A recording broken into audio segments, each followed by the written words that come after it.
Dans ce chapitre, on va étudier un opérateur très utilisé pour résoudre l'équation d'onde plane. Il s'agit de l'alambertien. Symbole, un petit carré, c'est l'alambertien. Comment on le définit? On le définit comme suit. Donc, par définition, l'alambertien, c'est 1 sur c carré dérivé seconde par rapport au temps carré moins le laplacien. C, c'est la célérité de la lumière, tout le monde connaît ça. Dérivée seconde par rapport au temps, bien sûr partielle. Delta, c'est le laplacien, on a déjà vu ça. C'est la somme de ces dérivées secondes partielles.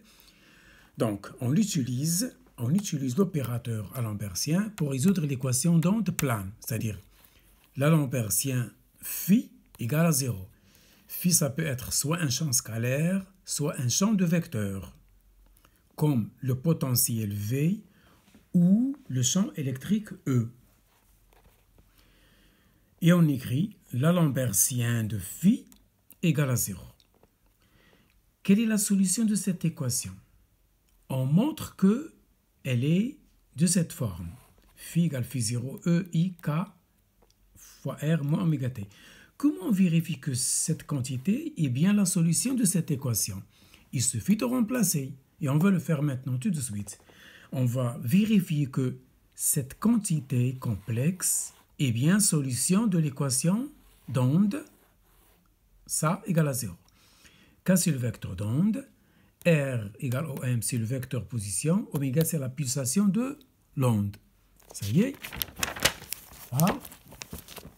Vérifions maintenant que phi égale phi 0 E I K R moins oméga T est bien solution de l'alambertien de phi égale à 0.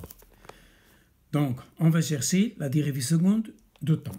Voici la dérivée première. C'est moins I oméga phi. Dérivant une deuxième fois, je trouve ceci. Donc voilà, dérivée seconde partielle par rapport au temps. C'est moins oméga carré phi. Dérivant par rapport à x. C'est I, la composante kx fois phi. Dérivant une seconde fois, je trouve moins la composante kx carré fois phi. Ça, c'est la composante k selon x du vecteur k. Ce n'est pas k fois x, c'est k indice x. Attention. D'où le laplacien de phi, c'est moins kx carré, moins ky carré, moins 1 fois phi. Donc, c'est moins le vecteur d'onde, k au carré fois phi. Ça y est, puisque k est un vecteur qui a composante kx, ky et kz. D'où, je remplace ici, je trouve ceci moins cela, qui est égal à, bien sûr, à 0.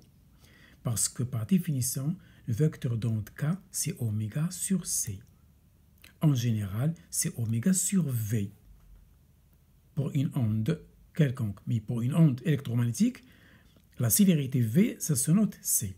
Donc, dans cet exemple, on a bien vérifié que la quantité complexe est bien solution de l'équation d'onde, l'alambertien de V égale à 0. Donnons-nous un autre exemple et on va achever cette partie par cet exemple sur le champ scalaire suivant.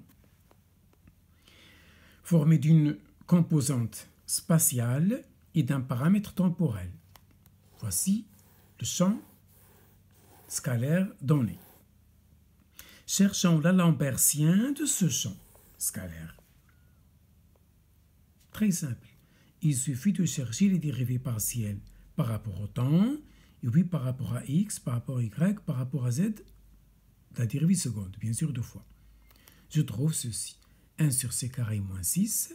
Moins 6, c'est la dérivée seconde de ce champ par rapport au temps. Moins, voici le laplacien de ce champ. D'où, tout calcul réduit et simplifié, je trouve l'alambertien de phi est égal à ceci. Voilà l'alambertien de ce champ. Ainsi se termine cette leçon.